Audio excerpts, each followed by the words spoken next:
Welcome to the fourth episode of the criminal litigation series. In those series, we discuss different types of crimes. We give some tips and expand on risks to provide you with an overview. Today, we're discussing SIM swap cases. It's an unofficial term that is commonly used with legal practitioners. It's an example that falls under fraud. My name is Omar Khudair. I'm a senior associate in Al-Tamimi's litigation department.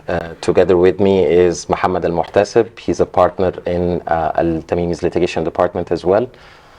Together, we're going to discuss today SIM swap cases and give you an overview of it. So broadly enough, fraud occurs when you deceive another person by use of acts of deceit. Those acts of deceit would rely on fraudulent acts. And just to give an example, I could be someone alleging that I have a company that works in investment, and I meet with Muhammad and try to convince him to invest in my company. In doing so, I would show him some documents that could be forged. I could provide them with the trade license that's also forged, just to convince him that there is an existing company. Or even I establish a company just for the purpose of portraying this image that everything is legitimate. But in fact, I have no business. I am not going to work in investment or invest his money. But he falls for it, and then I would provide them maybe with an agreement and request a small fee for processing the business together. Once I get the money, I would run away. And this is just one example, but you can imagine different scenarios, and fraud is very common in a place like UAE, unfortunately.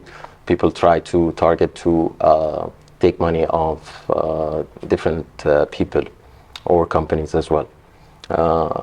So you can find this act in involving property, a car, money at the bank, in different forms. Another interesting example, Omar, that recently we saw a lot of increasing cases about it is what they call it is the swim swap cases, where usually the fraudster would target individuals mostly. It could also happen to the companies, but it's mostly happened to the individuals, where they keep monitoring his movement within in-country or traveling, and they're trying to gather information about his personal life.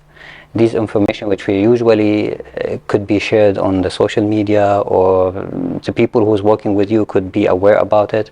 And here is the important point where you always need to be careful about what the information that you share, because it could be used just for a certification of the identity when you are contacting the banks, or where you're contacting any entity that have some sort of identity clarification. So what the fraudster would do is, once the individual is traveling from the country, they could have some arrangement with the near circle of the person. It could be his secretary, could be someone that is working with him, and he would use the information to try to obtain another SIM card from the telecommunication company.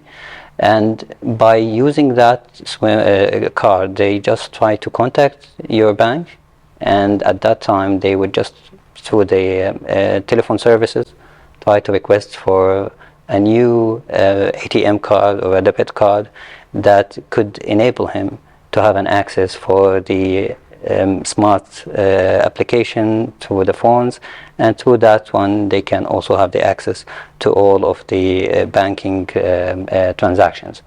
So what they usually do is, after they getting it, they try to contact the bank. They're requesting to have that they lost the debit card, or they were traveling and they forget about it.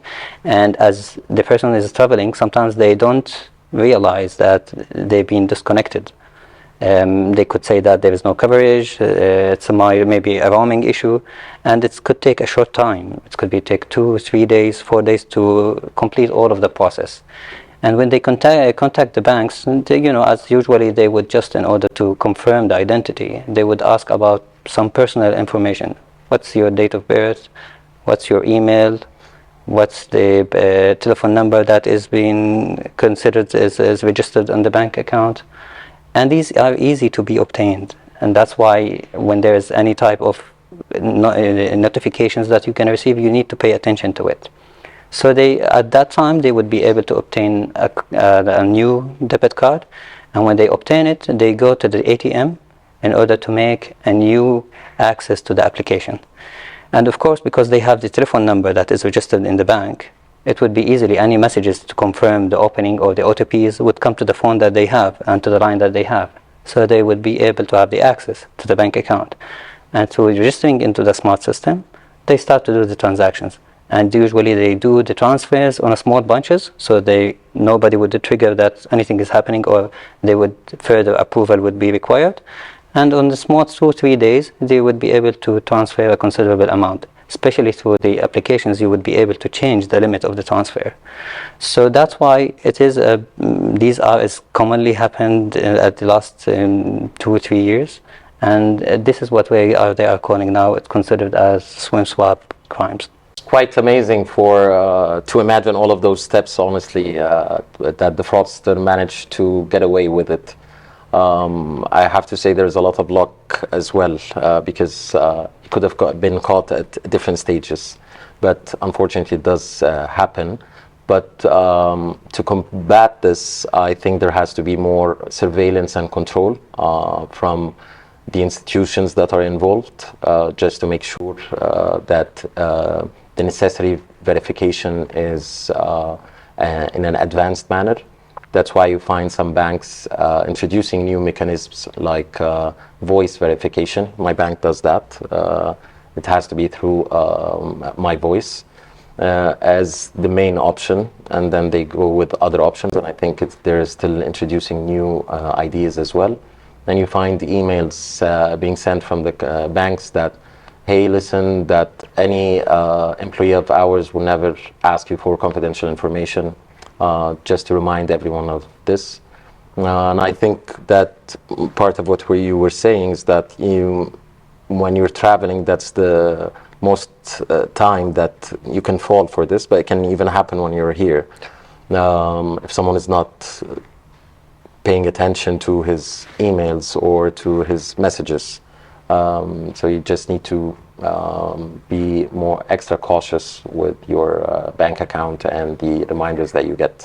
Indeed, Omar. It's the phones now is a very useful device, and I can consider it as a powerful equipment that nobody can deny. How is our life changed to rely on this small device that we carry? And in the meantime, it's also based on what we described. It's important not to pay attention to every message. We do receive a lot of marketing messages. We do receive a lot of messages that we usually doesn't pay attention to it. And even sometimes there is a notice come from the bank. You remember that I might bought something, or it's might just deducting an automatic something. No, you need to review everything. Pay attention to every message to understand. Even if there is a small amount that being deducted, you need to question why this has happened. Contact your bank, check the issues, this one, and also be careful of the your personal information. Many of them are, if you can check the social media, the Facebooks, they put the wife name, the telephone number, the address. All of these can be used to confirm the identity. So you need always to be careful to whom you would share these personal information, and is it necessary to put it on a social media and open a place that everyone can, or for public can check it and can be aware about it. In the meantime, it's like as a safe box. You take care of your safe box. You don't let anyone know what's the access code to it, where is the place of it, and that's how you need also to deal with your device. It needs to be something that, or the information that is related to it, it needs to be taken care about this, because for a simple information, it can be used to access all of your whatever bank accounts, subscriptions to investment platforms, many things. So that's where the importance of being careful and cautious about anything that is related to your the messages that come to you, to the emails that you are receiving, to not to share any type of information unless you consider it necessary. And the part that you said in the beginning, banks started also to educate their customers about these things. Other also companies are doing the same, but the utmost care is come from the customers themselves, from the individuals themselves, on how they take care about their information. So the issues that we always recommend that wherever is the message is come to you, pay attention to it, do deal with things with utmost care, and phones are a very powerful device. Totally agree. Thank you, Muhammad. Thank you, everyone, for watching. Stay tuned for more episodes where we discuss other crimes with Al Tamimi's criminal litigation series.